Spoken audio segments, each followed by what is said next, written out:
So it's a new moon. June 4th, tomorrow will technically be the new moon.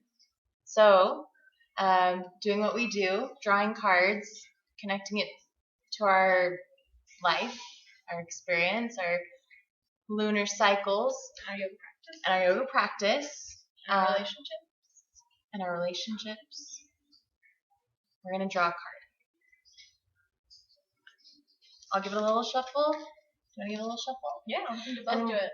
We'll let this dictate kind of the focus to have or the intention to set for this upcoming moon cycle, because the new moon is all about new beginnings, and we all kind of attach some sort of significance like the full moon, but the new moon is, I think, just as important, if not more important, to emphasize. So it's very potent, this kind of new, pregnant, open energy that you can kind of inject your intentions into and manifest something at the end of the moon cycle. It's really cool. We just did a fab yoga practice. Fabulous. Fab. If we do say so ourselves. We do say so.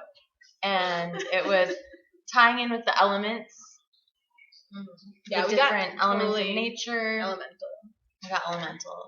It was elemental, dude. That's a real adjective, right? I think so. Yeah. And we are elements. Who's gonna pick? I think you. Do you need some agua? Don't die! Don't die on camera, Rocky! Oh my god, that's the worst place to die is on camera. Actually, it might... Worth it. It's all for the show. You pick one.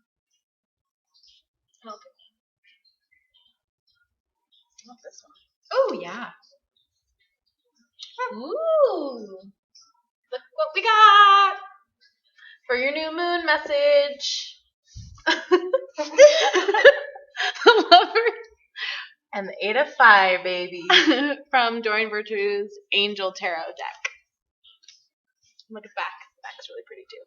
Okay, so the Lovers is the 6th card in the major arcana. And the 6s are all about balance and our relationships. So if you want to inject an intention or a wish into this potent new moon, it would be to balance your relationships. What does that mean? It means that you're on a level playing field with all of the people in your life. And they're all there to serve a purpose in your life. You're there to serve purpose in their life. And when relationships fall away, it's because they've already served their purpose. We can move on to the next thing, because we can't fill our life with all these relationships, because that takes work and that takes up energy that we need to be spending on developing a relationship with ourselves, with our higher self, with the people that we have responsibilities to, and the partnerships that we need to foster and nurture. So how does that tie with your card, Rock? Well, I think that it's going to be of utmost importance to focus on these different relationships, really figure out where your priorities are at, get clear about that, because it's about to gain speed, baby.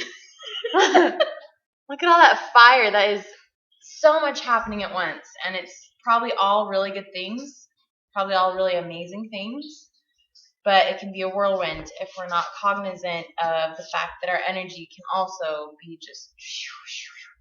And I've experienced that before, and that's when you get burnout. And so even when you have the most pure of intentions, the most open-hearted of intentions, you're not able to show up in your life in those different roles with that intention, because you're drained and you're empty. So I feel like these two are working together to tell us to really be aware, really be mindful, and probably take some deep breaths along the way, because events are going to be moving at a really fast pace. I don't know, what were you going to say? So yeah, as this fire kind of moves along, we want to look at our relationships and not let the movement and speed of situations come before our relationships. We're still nurturing them, not just our relationships with other people, but our relationships with ourselves, our higher self, our lower self, our human self, our emotional self, all of the many selves that are contained in our being. And the relationship with ourselves is the most important one. Tying it back to, you can't really be that person in other people's lives if you're not even that person for yourself. So I do feel like this is a time of, we talked earlier in class tonight about planting seeds. This to me kind of feels like it's going to happen. It's going to manifest quickly. And maybe trust that will happen without your need to control it. And I'm saying this for me specifically to hear.